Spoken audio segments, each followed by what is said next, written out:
Last day and start. आखिरकार चीन यह मानने को विवश हुआ कि गलवान घाटी की झड़प में उसके भी सैनिक मारे गए थे, लेकिन फिलहाल उसने मारे गए सैनिकों की संख्या कम करके ही बताई है। चीन पूरा सच बयान नहीं कर रहा है।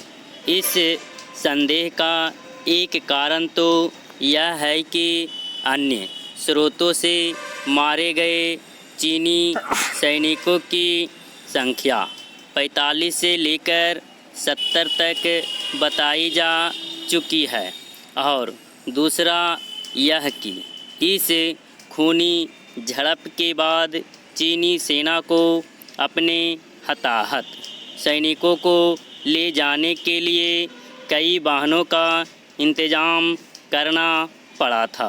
यदि चीनी नेतृत्व अपनी जनता के प्रति तनिक भी ईमानदार होता तो अपने सैनिकों के बारे में सूचना देने में 9 महीने नहीं लगाता। साफ है कि शर्मिंदगी से बचने के लिए चीन ने सच का सामना करने से इनकार किया, क्योंकि यह उसकी पुरानी आदत है। इसलिए उसकी बातों पर एक सीमा से अधिक भरोसा नहीं किया जा सकता।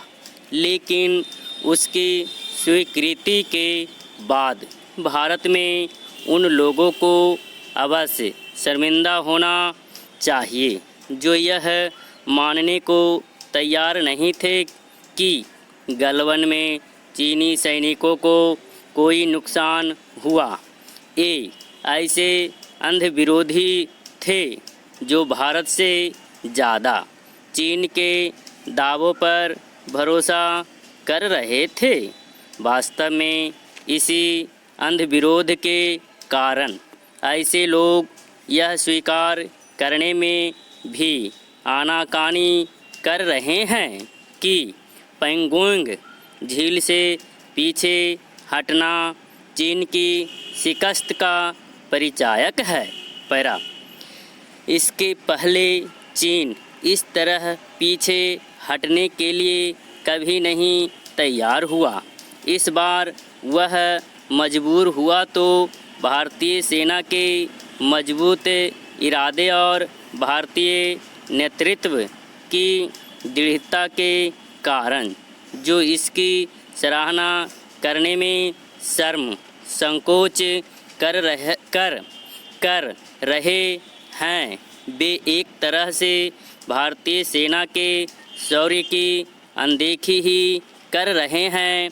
चीन ने गलवान की झड़प में अपने सैनिकों के मारे जाने की बात एक ऐसे समय स्वीकार की जब पैंगोंग इलाके में सैन्य वापसी का काम पूरा हो गया है और दोनों देशों के सैन्य अफसरों के बीच सीमा विवाद को लेकर अगले दौर की बातचीत होनी है। भारत का लक्ष्य केवल यह सुनिश्चित करना नहीं होना चाहिए कि चीनी सेना अपनी हद में रहें, बल्कि यह भी होना चाहिए कि चीन सीमा विवाद हल करने के लिए आगे आएं। यह एक तथ्य है कि वह जानबूझकर सीमा विवाद को हल करने से बच रहा है। इसका कारण यही है कि सीमा रेखा का अतिक्रमण किया जा सके। चीन को उसकी हद में रखने के लिए यह आवश्यक है कि उसकी कमज़ोर नसों को दबाने में संकोच ना किया जाए।